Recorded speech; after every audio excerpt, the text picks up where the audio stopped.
My Kinsman, Major Molineux, by Nathaniel Hawthorne.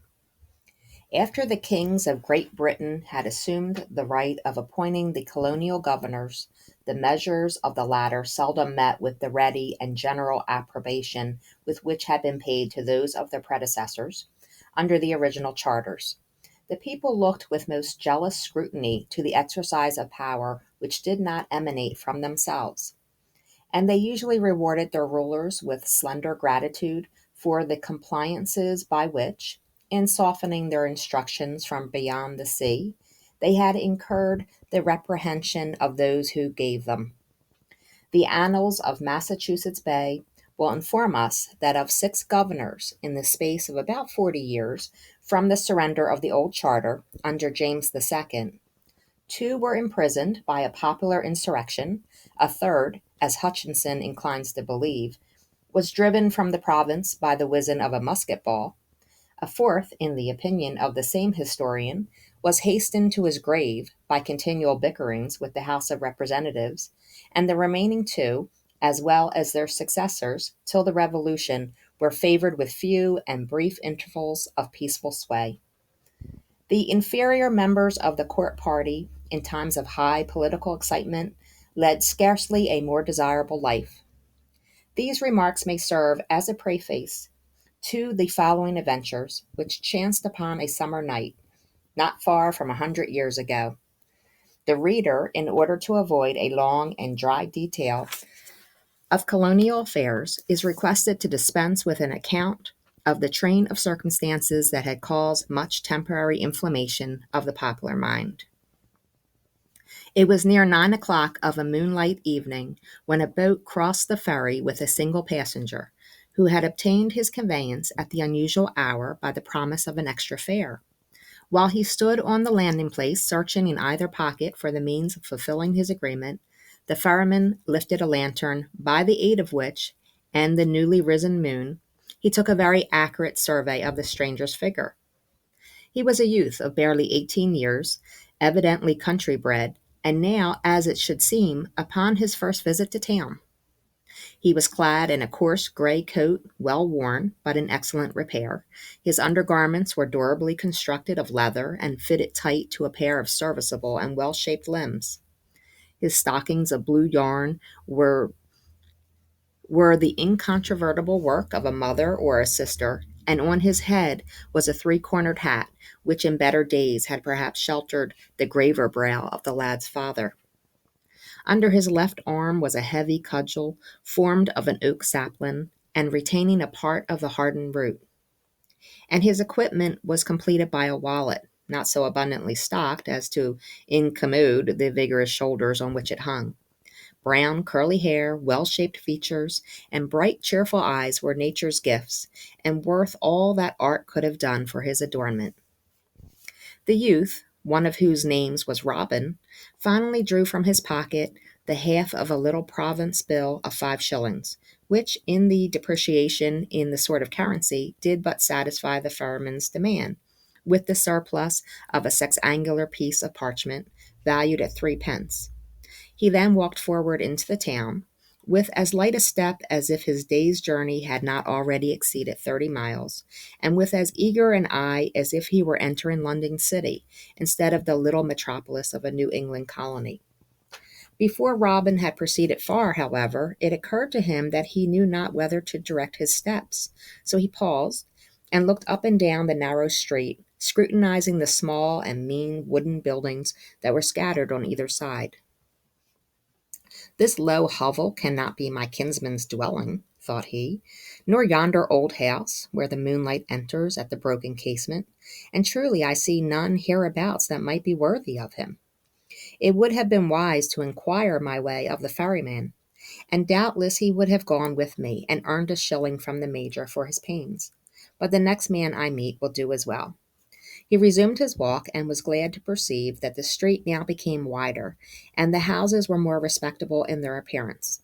He soon discerned a figure moving on moderately in advance, and hastened his steps to overtake it.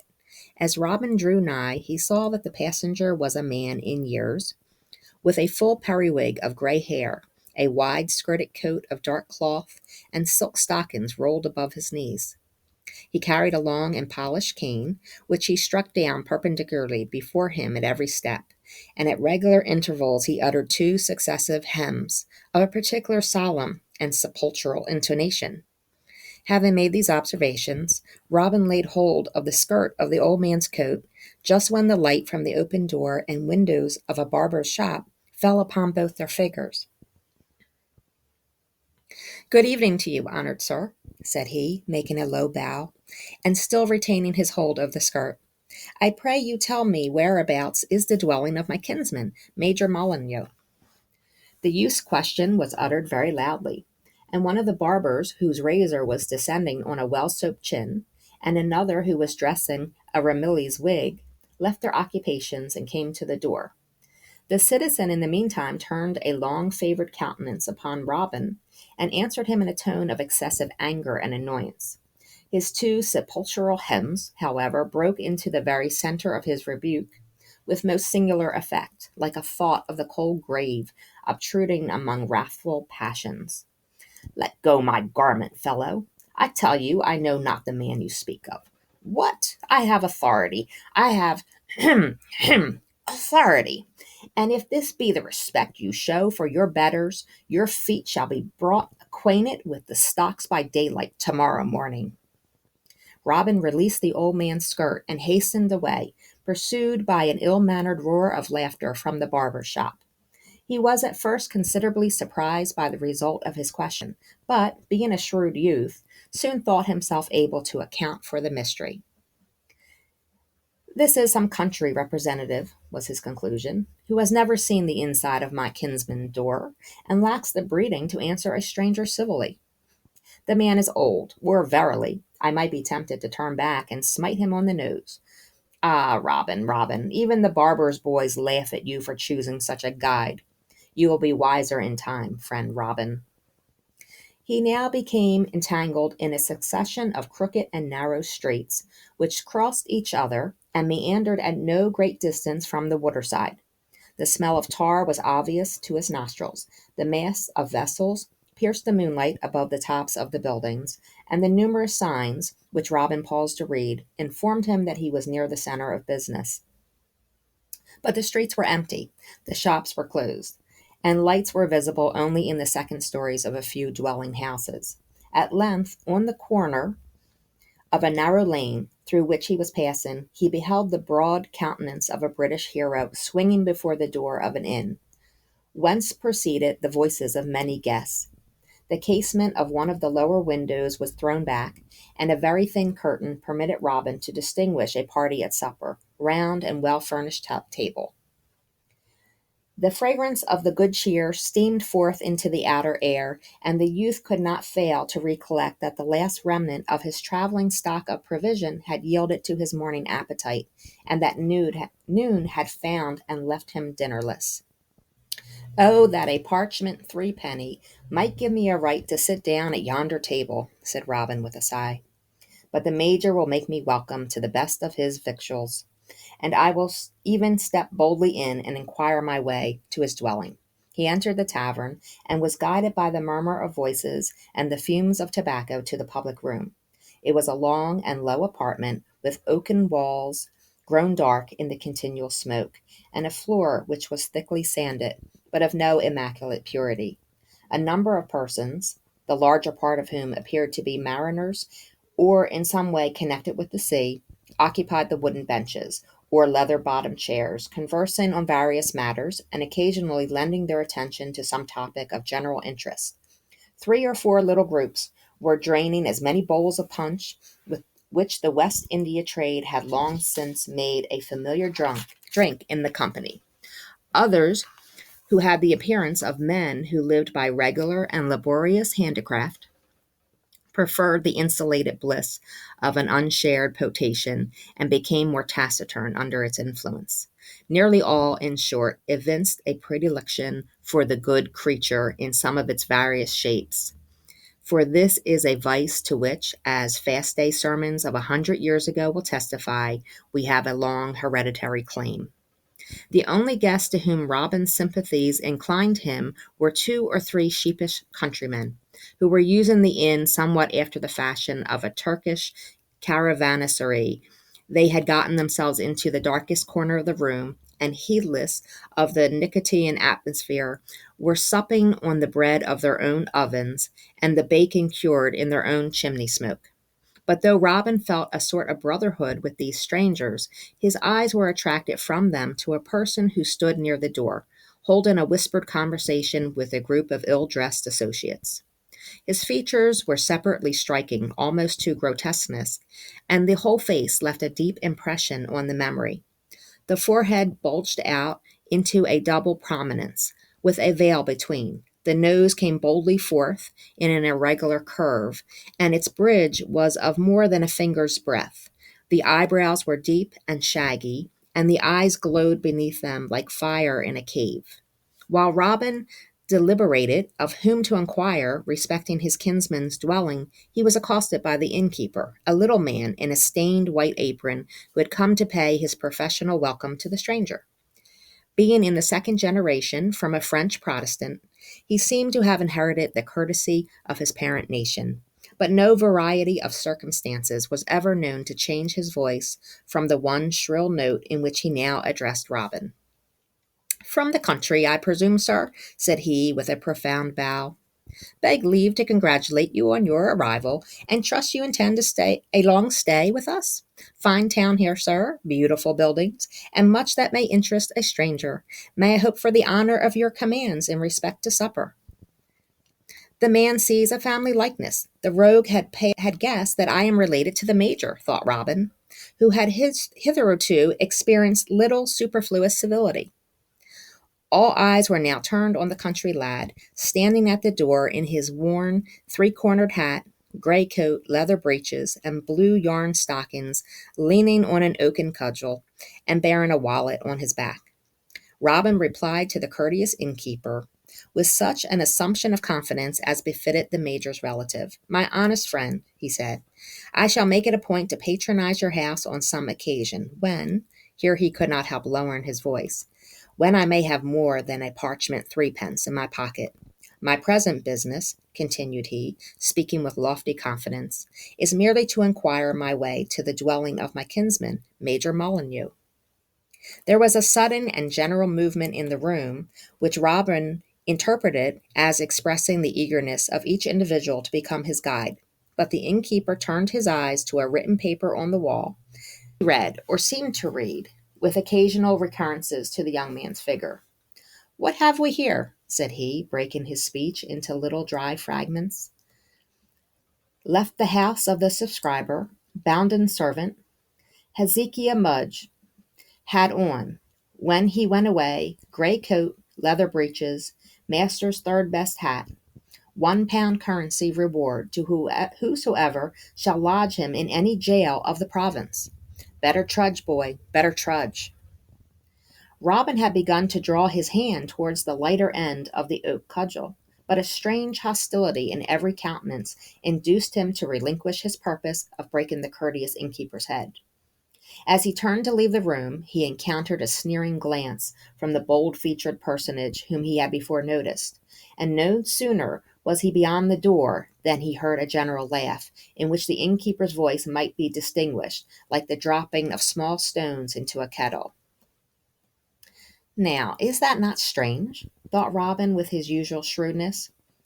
"Is it not strange that the confession of an empty pocket should outweigh the name of my kinsman, Major Molineux? Oh, if I had one of those grinning rascals in the woods, where I and my oak sapling grew up together, I would teach him that my arm is heavy, though my purse be light." On turning the corner of the narrow lane, Robin found himself in a spacious street, with an unbroken line of lofty houses on each side, and a steepled building at the upper end, whence the ringing of a bell announced the hour of 9. The light of the moon and the lamps from the numerous shop windows discovered people promenading on the pavement, and amongst them Robin hoped to recognize his hitherto inscrutable relative. The result of his former inquiries made him unwilling to hazard another in a scene of such publicity, and he determined to walk slowly and silently up the street, thrusting his face close to that of every elderly gentleman in search of the major's lineaments. In his progress, Robin encountered many gay and gallant figures. Embroidered garments of showy colors, enormous periwigs, gold lace hats, and silver hilted swords glided past him and dazzled his optics. Traveled youths, imitators of the European fine gentlemen of the period, trod jauntily along, half dancing to the fashionable tunes which they hummed, and making poor Robin ashamed of his quiet and natural gait. At length, after many pauses to examine the gorgeous display of goods in the shop windows, and after suffering some rebukes for the impertinence of his scrutiny into people's faces, the major's kinsman found himself near the steepled building, still unsuccessful in his search. As yet, however, he had seen only one side of the thronged street, so Robin crossed and continued the same sort of inquisition down the opposite pavement, with stronger hopes than the philosopher seeking an honest man, but with no better fortune. He had arrived about midway towards the lower end from which his course began, when he overheard the approach of someone who struck down a cane on the flagstones at every step, uttering at regular intervals two sepulchral hymns. "Mercy on us," quoth Robin, recognizing the sound. Turning a corner which chanced to be close at his right hand, he hastened to pursue his researches in some other part of town. His patience now was wearing low, and he seemed to feel more fatigue from his rambles since he crossed the ferry than from his journey of several days on the other side. Hunger also pleaded loudly within him, and Robin began to balance the propriety of demanding violently and with lifted cudgel the necessary guidance from the first solitary passenger whom he should meet. While a resolution to this effect was gaining strength, he entered a street of mean appearance, on either side of which a row of ill-built houses was straggling towards the harbor. The moonlight fell upon no passenger along the whole extent, but in the third domicile which Robin passed, there was a half-open door, and his keen glance detected a woman's garment within. "My luck may be better here," he said to himself. Accordingly, he approached the door and beheld it shut closer as he did so. Yet an open space remained, sufficing for the fair occupant to observe the stranger without a corresponding display on her part. All that Robin could discern was a strip of scarlet petticoat and the occasional sparkle of an eye, as if the moonbeams were trembling on some bright thing. "Pretty mistress, for I may call her so with a good conscience," thought the shrewd youth, "since I know nothing to the contrary. My sweet pretty mistress, would you be kind enough to tell me whereabouts I must seek the dwelling of my kinsman, Major Molineux?" Robin's voice was plaintive and winning, and the female, seeing nothing to be shunned in the handsome country youth, thrust open the door and came forth into the moonlight. She was a dainty little figure, with a white neck, round arms, and a slender waist, at the extremity of which her scarlet petticoat jutted out over a hoop, as if she were standing in a balloon.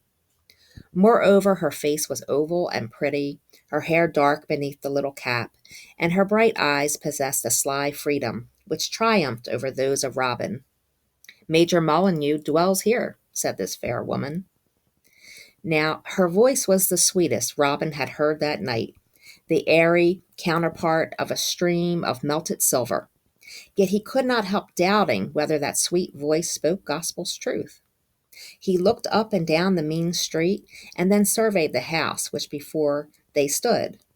It was a small, dark edifice of 2 stories, the second of which projected over the lower floor, and the front apartment had the aspect of a shop for petty commodities. "Now, truly, I am in luck," replied Robin cunningly, "and so indeed is my kinsman, the major, in having so pretty a housekeeper. But I prithee trouble him to step to the door. I will deliver him a message from his friends in the country, and then go back to my lodgings at the inn." "Nay, the major has been abed this hour or more," said the lady of the scarlet petticoat, "and it would be to little purpose to disturb him tonight, seeing his evening draught was of the strongest. But he is a kind-hearted man, and it would be as much as my life's worth to let a kinsman of his turn away from the door. You are a good old gentleman's very picture, and I could swear that was his rainy weather hat. Also, he has garments very much resembling those leather small clothes. But come in, I pray, for I bid you hearty welcome in his name. So saying, the fair and hospitable dame took our hero by the hand, and the touch was light, and the force was gentleness, and though Robin read in her eyes what he did not hear in her words, yet the slender waisted woman in the scarlet petticoat proved stronger than the athletic country youth. She had drawn his half-willing footsteps nearly to the threshold when the opening of a door in the neighborhood startled the major's housekeeper, and leaving the major's kinsman, she vanished speedily into her own domicile. A heavy yawn preceded her appearance of a man who, like the moonshine of Pyramus and Thisbe, carried a lantern. A heavy yawn preceded the appearance of a man who, like the moonshine of Pyramus and Thisbe, carried a lantern, needlessly aiding his sister luminary in the heavens. As he walked sleepily up the streets, he turned his broad, dull face on Robin and displayed a long staff, spiked at the end. "Home, vagabond, home!" said the watchman, in accents that seemed to fall asleep as soon as they were uttered. "Home, or we'll set you in the stocks by peep of day." This is the second hint of the kind, thought Robin. I wish they would end my difficulties by setting me there tonight. Nevertheless, the youth felt an instinctive antipathy towards the guardian of midnight order, which at first prevented him from asking his usual question.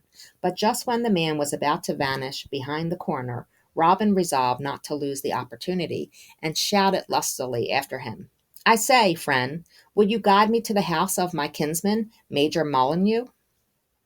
The watchman made no reply, but turned the corner and was gone. Yet Robin seemed to hear the sound of drowsy laughter stealing along the solitary street.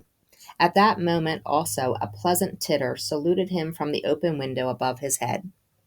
He looked up and caught the sparkle of a saucy eye. A round arm beckoned to him, and next he heard a light footstep descending the staircase within. But Robin, being of the household of a New England clergyman, was a good youth, as well as a shrewd one, so he resisted temptation and fled away. He now roamed desperately and at random through the town, almost ready to believe that a spell was on him, like that by which a wizard of his country had once kept 3 pursuers wandering a whole winter night within 20 paces of the cottage which they sought. The streets lay before him, strange and desolate, and the lights were extinguished in almost every house. Twice, however, little parties of men, among whom Robin distinguished individuals in outlandish attire, came hurrying along. But though on both occasions they paused to address him, such intercourse did not at all enlighten his perplexity. They did but utter a few words in some language of which Robin knew nothing, and perceiving his inability to answer, bestowed a curse upon him in plain English, and hastened away. Finally, the lad determined to knock at the door of every mansion that might appear worthy to be occupied by his kinsman, trusting that perseverance would overcome the fatality that had hitherto thwarted him. Firm in his resolve, he was passing beneath the walls of a church which formed the corner of 2 streets, when, as he turned into the shade of its steeple, he encountered a bulky stranger, muffled in a cloak. The man was proceeding with the speed of earnest business, but Robin planted himself full before him, holding the oak cudgel with both hands across his body as a bar to further passage. "Halt, honest man, and answer me a question," said he very resolutely. "Tell me this instant, whereabouts is the dwelling of my kinsman, Major Molineux?" "Keep your tongue between your teeth, fool, and let me pass," said a deep, gruff voice, which Robin partly remembered. "Let me pass, I say, or I'll strike you to the earth." "No, no, neighbor," cried Robin, flourishing his cudgel, and then thrusting its larger end close to the man's muffled face. "No, no, I'm not the fool you take me for, nor do you pass till I have an answer to my question. Whereabouts is the dwelling of my kinsman, Major Molineux?" The stranger, instead of attempting to force his passage, stepped back into the moonlight, unmuffled his face, and stared full into that of Robin. "Watch here an hour, and Major Molineux will pass by," said he. Robin gazed with dismay and astonishment on the unprecedented physiognomy of the speaker. The forehead, with its double prominence, the broad hooked nose, the shaggy eyebrows, and fiery eyes were those which he had noticed at the inn. But the man's complexion had undergone a singular, or more properly, a twofold change. On one side of the face blazed an intense red, while the other was black as midnight, the division line being in the broad bridge of the nose, and a mouth which seemed to extend from ear to ear was black or red, in contrast to the color of the cheek. The effect was as if two individual devils, a fiend of fire and a fiend of darkness, had united themselves to form this infernal visage. The stranger grinned in Robin's face, muffled his party-colored features, and was out of sight in a moment. "Strange things we travelers see," ejaculated Robin. He seated himself, however, upon the steps of the church door, resolving to wait the appointed time for his kinsman. A few moments were consumed in philosophical speculation upon the species of a man who had just left him. But having settled this point shrewdly, rationally, and satisfactorily, he was compelled to look elsewhere for his amusement. At first he threw his eyes along the street. It was of more respectable appearance than most of those into which he had wandered, and the moon, creating like the imaginative power a beautiful strangeness in familiar objects, gave something of romance to a scene that might not have possessed it in the light of day. The irregular and often quaint architecture of the houses, some of whose roofs were broken into numerous little peaks, while others ascended steep and narrow into a single point, and others again were square, the pure snow white of some of their complexions, the aged darkness of others, and the thousand sparklings reflected from bright substances in the walls of many. These matters engaged Robin's attention for a while, and then began to grow wearisome. Next he endeavored to define the forms of distant objects, starting away with almost ghostly indistinctness, just as his eye appeared to grasp them. And finally he took a minute survey of an edifice which stood on the opposite side of the street, directly in front of the church door, where he was stationed. It was a large, square mansion, distinguished from its neighbors by a balcony, which rested on tall pillars, and by an elaborate Gothic window communicating therewith. "Perhaps this is the very house I have been seeking," thought Robin. Then he strove to speed away the time by listening to a murmur which swept continually along the street, yet was scarcely audible, except to an unaccustomed ear like his. It was a low, dull, dreamy sound, compounded of many noises, each of which was at too great a distance to be separately heard. Robin marveled at this snore of a sleeping town, and marveled more whenever its continuity was broken by now and then a distant shout, apparently loud where it originated. But although it was a sleep-inspiring sound, and to shake off its drowsy influence, Robin arose and climbed a window frame, that he might view the interior of the church. There, there the moonbeams came trembling in and fell down upon the deserted pews and extended along the quiet aisles. A fainter yet more awful radiance was hovering around the pulpit, and one solitary ray had darted to rest upon the open page of the great Bible. Had nature, in that deep hour, become a worshipper in the house which man had builded? Or was that heavenly light the visible sanctity of the place, visible because no earthly and impure feet were within the walls? The scene made Robin's heart shiver with a sensation of loneliness stronger than he had ever felt in the remotest depths of his native woods. So he turned away and sat down again before the door. There were graves around the church, and now an uneasy thought obtruded into Robin's breast. What if the object of his search, which had been so often and so strangely thwarted, were all the time mouldering in his shroud? What if his kinsman should glide through the yonder gate and nod and smile to him in dimly passing by? "Oh, that any breathing thing were here with me," said Robin. Recalling his thoughts from this uncomfortable track, He sent them over forest, hill, and stream, and attempted to imagine how that evening of ambiguity and weariness had been spent by his father's household. He pictured them assembled at the door beneath the tree, the great old tree, which had been spared for its huge, twisted trunk and venerable shade, when 1,000 leafy brethren fell. There, at the going down of the summer sun, it was his father's custom to perform domestic worship, that the neighbors might come and join with him like brothers of the family, and that the wayfaring man might pause to drink at that fountain, and keep his heart pure by freshening the memory of home. Robin distinguished the seat of every individual of the little audience. He saw the good man in the midst, holding the scriptures in the golden light that fell from the western clouds. He beheld him close the book and all rise up to pray. He heard the old thanksgivings for daily mercies, the old supplications for their continuance, to which he had so often listened in weariness, but which were now among his dear remembrances.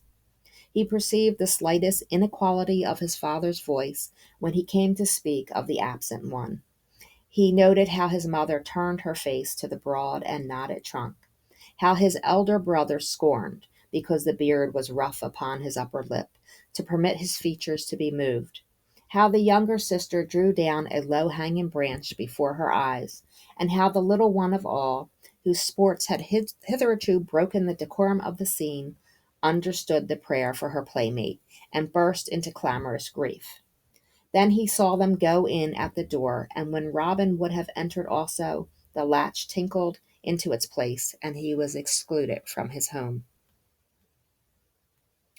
"Am I here or there?" cried Robin, starting, for all at once, when his thoughts had become visible and audible in a dream, the long, wide, solitary street shone out before him. He aroused himself, and endeavored to fix his attention steadily upon the large edifice which he had surveyed before. But still his mind kept vibrating between fancy and reality. By turns, the pillars of the balcony lengthened into the tall, bare stems of pines, dwindled down to human figures, settled again into their true shape and size, and then commenced a new succession of changes. For a single moment, when he deemed himself awake, he could have sworn that a visage, one which he seemed to remember, yet could not absolutely name as his kinsman, was looking towards him from the Gothic window. A deeper sleep wrestled with and nearly overcame him, but fled at the sound of footsteps along the opposite pavement. Robin rubbed his eyes, discerned a man passing at the foot of the balcony, and addressed him in a loud, peevish, and lamentable cry. "Hallo, friend! Must I wait here all night for my kinsman, Major Molineux?" The sleeping echoes awoke and answered the voice, and the passenger, barely able to discern a figure sitting in the oblique shade of the steeple, traversed the street to obtain the nearer view. He was himself a gentleman in his prime, of open, intelligent, cheerful, and altogether prepossessing countenance. Perceiving a country youth, apparently homeless and without friends, he accosted him in a tone of real kindness, which had become strange to Robin's ears. "Well, my good lad, why are you sitting here?" inquired he. "Can I be of service to you in any way?" "I am afraid not, sir," replied Robin despondingly. "Yet I shall take it kindly if you'll answer me a single question. I've been searching half the night for one Major Molineux. Now, sir, is there really such a person in these parts, or am I dreaming?" "Major Molineux? The name is not altogether strange to me," said the gentleman, smiling. "Have you any objection to telling me the nature of your business with him?" Then Robin briefly related that his father was a clergyman, settled on a small salary, at a long distance back in the country, and that he and Major Molineux were brothers' children. The major, having inherited riches and acquired civil and military rank, had visited his cousin in great pomp a year or two before, had manifested much interest in Robin and an elder brother, and being childless himself, had thrown out hints respecting the future establishment of one of them in life. The elder brother was destined to succeed to the farm which his father cultivated in the interval of sacred duties. It was therefore determined that Robin should profit by his kinsman's generous intentions, especially as he seemed to be rather the favorite, and was thought to possess other necessary endowments. "For I have the name of being a shrewd youth," observed Robin in this part of his story. "I doubt not you deserve it," replied his new friend good naturedly. "But pray proceed." "Well, sir, being nearly 18 years old, and well grown, as you see," continued Robin, drawing himself up to his full height, "I thought it high time to begin the world. So my mother and sister put me in a handsome trim, and my father gave me half the remnant of his last year's salary. And 5 days ago I started for this place, to pay the Major a visit. But would you believe it, sir? I crossed the ferry a little after dark, and have yet found nobody that would show me the way to his dwelling. Only an hour or two since, I was told to wait here, and Major Molineux would pass by." "Can you describe the man who told you this?" inquired the gentleman. "Oh, he was a very ill-favored fellow, sir," said Robin, "with two great bumps on his forehead, a hook nose, fiery eyes, and what struck me as the strangest, his face was of two different colors. Do you happen to know such a man, sir?" "Not intimately," answered the stranger, "but I chanced to meet him a little time previous to your stopping me. I believe you may trust his word, and that the Major will very shortly pass through this street. In the meantime, as I have a singular curiosity to witness your meeting, I will sit down here upon the steps and bear you company." He seated himself accordingly, and soon engaged his companion in animated discourse. It was but of brief continuance, however, for a noise of shouting, which had long been remotely audible, drew so much nearer that Robin inquired its cause. "What may be the meaning of this uproar?" asked he. "Truly, if your town be always as noisy, I shall find little sleep while I am an inhabitant." "Why, indeed, friend Robin, there do appear to be 3 or 4 riotous fellows abroad to-night," replied the gentleman. "You must not expect all the stillness of your native woods here in our streets, but the watch will surely be at the heels of these lads, and—" "Ay, and set them in the stocks by peep of day," interrupted Robin, recollecting his own encounter with the drowsy lantern-bearer. "But, dear sir, if I may trust my ears, an army of watchmen would never make head against such a multitude of rioters." There were at least 1,000 voices went up to make that one shout. "May not a man have several voices, Robin, as well as two complexions?" said his friend. "Perhaps a man may, but heaven forbid that a woman should," responded the shrewd youth, thinking of the seductive tones of the Major's housekeeper.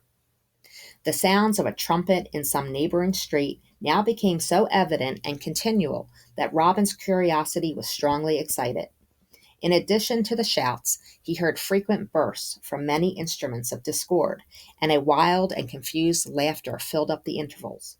Robin rose from the steps and looked wistfully towards a point whither people seemed to be hastening.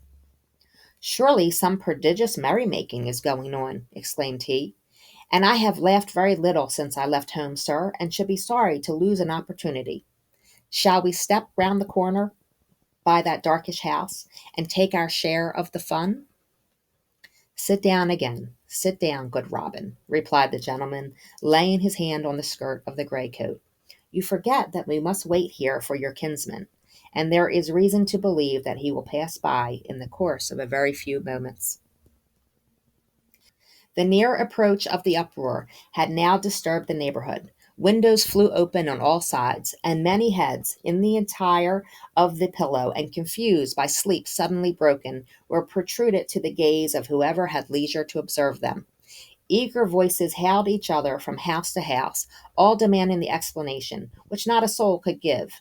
Half-dressed men hurried toward the unknown commotion, stumbling as they went over the stone steps that thrust themselves into the narrow footwalk. The shouts, the laughter, and the tuneless bray, the antipodes of music, came onwards with increasing din, till scattered individuals and then denser bodies began to appear around a corner at the distance of 100 yards. "Will you recognize your kinsman if he passes in this crowd?" inquired the gentleman. "Indeed, I can't warrant it, sir, "But I'll take my stand here and keep a bright lookout," answered Robin, descending to the outer edge of the pavement. A mighty stream of people now emptied onto the street and came rolling slowly towards the church. A single horseman wheeled the corner in the midst of them, and close behind him came a band of fearful wind instruments, sending forth a fresher discord now that no intervening buildings kept it from the ear. Then a redder light disturbed the moonbeams, and a dense multitude of torches shone along the street, concealing by their glare whatever object they illuminated. The single horseman, clad in a military dress and bearing a drawn sword, rode onward as the leader, and by his fierce and variegated countenance appeared like war personified. The red of one cheek was an emblem of fire and sword. The blackness of the other betokened the mourning that attends them. In this train were wild figures in the Indian dress, and many fantastic shapes without a model, giving the whole march a visionary air, as if a dream had broken forth from some feverish brain, and were sweeping visibly through the midnight streets. A mass of people, inactive except as applauding spectators, hemmed the procession in, and several women ran along the sidewalk, piercing the confusion of heavier sounds with their shrill voices of mirth or terror. "The double-faced fellow has his eye upon me," muttered Robin, with an indefinite but an uncomfortable idea that he was himself to bear a part in the pageantry. The leader turned himself in the saddle and fixed his glance full upon the country youth as the steed went slowly by. When Robin had freed his eyes from those fiery ones, the musicians were passing before him, and the torches were close at hand. But the unsteady brightness of the latter formed a veil which he could not penetrate. The rattling of wheels over the stones sometimes found its way to his ear, and confused traces of a human form appeared at intervals, and then melted into the vivid light. A moment more, and the leader thundered a command to halt. The trumpets vomited a horrid breath, and then held their peace. The shouts and laughter of the people died away, and there remained only a universal hum, allied to silence. Right before Robin's eyes was an uncovered cart. There the torches blazed the brightest. There the moon shone out like day, and there, in tar and feathery dignity, sat his kinsman, Major Molineux. He was an elderly man of large and majestic person, and strong, square features betokening a steady soul. But steady as it was, his enemies had found means to shake it. His face was pale as death and far more ghastly. The broad forehead was contracted in his agony, so that his eyebrows formed one grizzled line. His eyes were red and wild, and the foam hung white upon his quivering lip. His whole frame was agitated by a quick and continual tremor, which his pride strove to quell, even in those circumstances of overwhelming humiliation. But perhaps the bitterest pang of all was when his eyes met those of Robin, for he evidently knew him on the instant, as the youth stood witnessing the foul disgrace of a head grown gray in honor. They stared at each other in silence, and Robin's knees shook, and his hair bristled with a mixture of pity and terror. Soon, however, a bewildering excitement began to seize upon his mind. The preceding adventures of the night, the unexpected appearance of the crowd, the torches, the confused din, and the hush that followed, the specter of his kinsman, reviled by that great multitude, all this and more than all, a perception of tremendous ridicule in the whole scene, affected him with a sort of mental inebriety. At that moment a voice of sluggish merriment saluted Robin's ears. He turned instinctively, and just behind the corner of the church stood the lantern-bearer, rubbing his eyes and drowsily enjoying the lad's amazement. Then he heard a peal of laughter like the ringing of silvery bells. A woman twitched his arm, a saucy eye met his, and he saw the lady of the scarlet petticoats. A sharp, dry cachinnation appealed to his memory, and standing on tiptoe in the crowd, with his white apron over his head, he beheld the courteous little innkeeper. And lastly, there sailed over the heads of the multitude a great broad laugh, broken in the midst by two sepulchral hems, Thus, ha ha ha, ha ha ha ha. The sound proceeded from the balcony of the opposite edifice, and thither Robin turned his eyes. In front of the Gothic window stood the old citizen, wrapped in a wide gown, his grey periwig exchanged for a nightcap, which was thrust back from his forehead, and his silk stockings hanging about his legs. He supported himself on his polished cane in a fit of convulsive merriment, which manifested itself on his solemn old features like a funny inscription on a tombstone. Then Robin seemed to hear the voices of the barbers, of the guests of the inn, and of all who had made sport of him that night. The contagion was spreading among the multitude, when all at once it seized upon Robin, and he sent forth a shout of laughter that echoed through the street. Every man shook his sides, every man emptied his lungs, but Robin's shout was the loudest there. The cloud spirits peeped from the silvery islands as the congregated mirth went roaring up the sky. The man in the moon heard the far bellow. "Oh ho," quoth he, "the old earth is frolicsome tonight." When there was a momentary calm in that tempestuous sea of sound, the leader gave the sign. The procession resumed its march. On they went, like fiends that throng in mockery around some dead potentate. Mighty no more, but majestic still in his agony. On they went, in counterfeited pomp, in senseless uproar, in frenzied merriment, trampling all on an old man's heart. On swept the tumult and left a silent street behind. "Well, Robin, are you dreaming?" inquired the gentleman, laying his hand on the youth's shoulder. Robin started, and withdrew his arm from the stone post to which he had instinctively clung as the living stream rolled by him. His cheek was somewhat pale, and his eye not quite as lively as in the earlier part of the evening. "Will you be kind enough to show me the way to the ferry?" said he, after a moment's pause. "Have you then adopted a new subject of inquiry?" observed his companion with a smile.